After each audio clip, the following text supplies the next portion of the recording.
आत्मा खो गई थी, अनिश्चितता के समुद्र में बह रही थी। उसे दिशा की तलाश थी। रात में एक चिराग की भ्रम ने उसकी दृष्टि को धुंधला कर दिया था। घने कोहरे की तरह रास्ता छुपा रहा था। आत्मा फंसी हुई महसूस कर रही थी, अपने ही संदेहों में कैद। डर उसके किनारों पर कुतर रहा था, निराशा की कहानियां फुसफुसा रहा था। आत्मा कांप उठी, अपनी ही ताकत पर अनिश्चित। वह आजादी चाहती थी, खुद के बनाए बंधनों से मुक्ति, लेकिन बाहर निकलने का रास्ता छिपा रहा, अपनी ही बनाई भूल भुलैया में खोया हुआ। सन्नाटा छाया हुआ था, आत्मा के अकेलेपन को बढ़ा रहा था। उसके दिल की हर धड़कन खालीपन में गूंज रही थी। विचार धूल के भंवर की तरह घूम रहे थे, यादों के टुकड़े उठा रहे थे, उन्हें हवा में बिखेर रहे थे। आत्मा सुनने के लिए तनाव में थी, अंदर के कैओस को समझने के लिए। गहराई से हल्की फुसफुसाहटें निकली, मुश्किल से सुनाई देने वाली। उन्होंने सच्चाई की बात की, छिपी हुई क्षमता की, अंदर गहरे दबे हुए प्रकाश की। आत्मा इन फुसफुसाहटों से चिपकी रही, मार्गदर्शन के लिए बेताब। संदेह ने लंबी परछाई डाली, आत्मा की नाजुक उम्मीद को निगलने की धमकी दे रहा था। उसने कपटी झूठ फुसफुसाए, आत्मा के संकल्प को कमजोर कर दिया। तुम योग्य नहीं हो, उसने फुफकारा। तुम खो गए हो और अकेले हो। आत्मा सिक उड़ गई। इन क्रूर घोषणाओं से घायल यादें टिमटिमा गईं, पिछली गलतियों की दर्दनाक यादें। आत्मा ने हर चीज पर सवाल उठाया, अपने उद्देश्य पर, अपने अस्तित्व पर। लेकिन अंधेरे में भी विद्रोह की एक झिलमिलाहट बनी रही। निराशा के आगे समर्पण करने से इनकार। आत्मा लड़ेगी, यह अपना रास्ता खोज लेगी। उम्मीदों का बोझ नीचे दबा रहा था, आत्मा के कंधों पर दम घोंटने वाला बोझ। वह सांस लेने के लिए संघर्ष कर रही थी, आजाद होने के लिए। समाज की मांगें उसके कानों में गूंज रही थी, शुड और मस्ट का एक कोरस।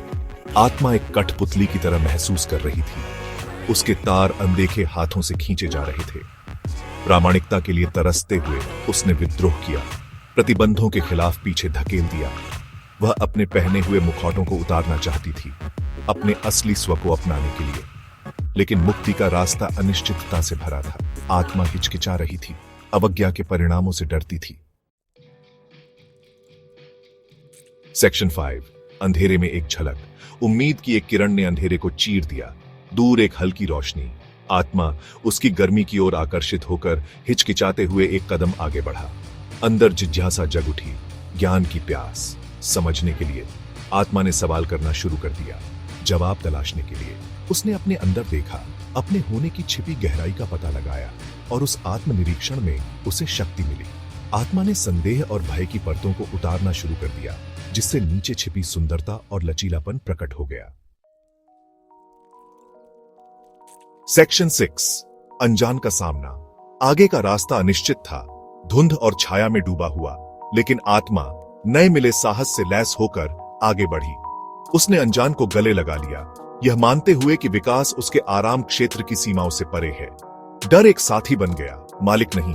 चुनौतियां आईं, बाधाओं ने आत्मा के संकल्प का परीक्षण किया। लेकिन हर बाधा को पार करने के साथ आत्मा मजबूत होती गई और अधिक लचीला। यात्रा कठिन थी, लेकिन आत्मा जानती थी कि मंजिल संघर्ष के लायक है, यह रुकेगा नहीं। सेक्शन 7, भीतर की यात्रा। आत्मा ने महसूस किया कि असली यात्रा बाहर की नहीं, बल्कि अंदर की थी।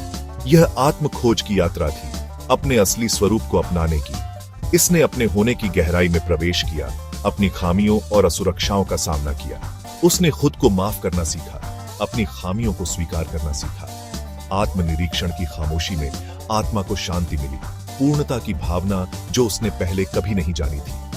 आत्मा समझ गई कि जिन उत्तरों की उसे तलाश थी वे बाहरी दुनिया में नहीं, बल्कि उसके अपने अस्तित्व की गहराई में है। सेक्शन 8, परछाइयों को गले लगाना। आत्मा ने अपनी परछाइयों को अपनाना सीखा, अंधेरे को अपनी पूर्णता के हिस्से के रूप में स्वीकार करना सीखा। इसने माना कि प्रकाश अंधेरे के बिना मौजूद नहीं हो सकता। इसने अपने डर का सामना किया, उनकी उपस्थिति को स्वीकार किया बिना उन्हें अपने रास्ते को नियंत्रित करने दिया। आत्मा ने पाया कि अंधेरे में भी सुंदरता थी। परछाइयों ने बहुमूल्य सबक दिए, उन्होंने छिपी ताकत और लचीलापन प्रकट किया। आत्मा अंधेरे से निकली, रूपांतरित हुई। वह अब अनजान से नहीं डरती थी, इसने आगे की चुनौतियों का खुले हाथों से स्वागत किया, यह जानते हुए कि इसमें उन पर काबू पाने की ताकत है। सेक्शन 9, प्रकाश ढूंढना। आत्मा भूल भुलैया से निकली, सूरज की चमक से अंधी हो गई। उसने अपना रास्ता खोज लिया था, अंधेरे से बचकर नहीं, बल्कि उसे अपनाकर। यात्रा लंबी और कठिन रही थी, लेकिन आत्मा मजबूत, अधिक लचीला, अपनी शक्ति के बारे में अधिक जागरूक होकर उभरी थी। उसने अपना प्रकाश पा लिया था, दूर की टिमटिमाती लौ नहीं, बल्कि भीतर एक दीप्तिमान प्रकाश स्तंभ, जो उसके आगे के मार्ग का मार्गदर्शन कर रहा था। आत्मा अब खोई नहीं थी, वह घर थी,